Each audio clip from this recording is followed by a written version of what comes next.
Welcome back to another edition of the Wiccan Conservative. So, I found this wonderful little gem while I was scrounging the internet yesterday, and it seems to be an admission of the lies regarding Capitol Police Officer Brian Sicknick. Now, of course, that doesn't mean that they're going to be completely honest, as you can see with the beginning of this article. They frame it in such a manner that is consistent with the narrative. They even go as far as to continue repeating lies.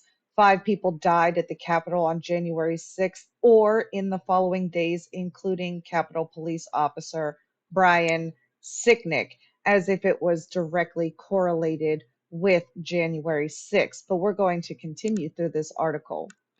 They're going to go ahead and reiterate the details of the day and who sprayed Officer Sicknick with bear spray that is way too strong to be used on humans and is definitely not intended for self defense against other people. Just so that you are absolutely clear. Here's where it really all starts to unravel. They claim that Sicknick's cause of death was initially unclear, yet, if you go back to news outlets that were reporting at the time, Sicknick's cause of death was obviously due to stomping and bludgeoning with a fire extinguisher, if I'm not mistaken.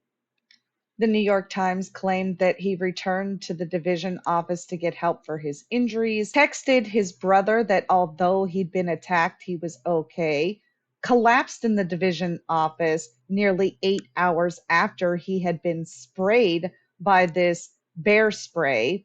And for the next 14 weeks, confusion prevailed, and no one knew what Brian Sicknick's cause of death really was. So finally, they admit that some initial reports incorrectly stated that Brian Sicknick had been battered with a fire extinguisher, per the Washington Post. But it seems that Brian Sicknick's autopsy, released on April 19th, 2021, finally provided answers that his loved ones were waiting for. The report detailed that Sicknick had not had an allergic reaction to the chemical spray, but they claim, however, just because he didn't have the allergic reaction doesn't mean it was a factor in his death, except that the medical examiner said that a blood clot was ultimately discovered as having caused two strokes.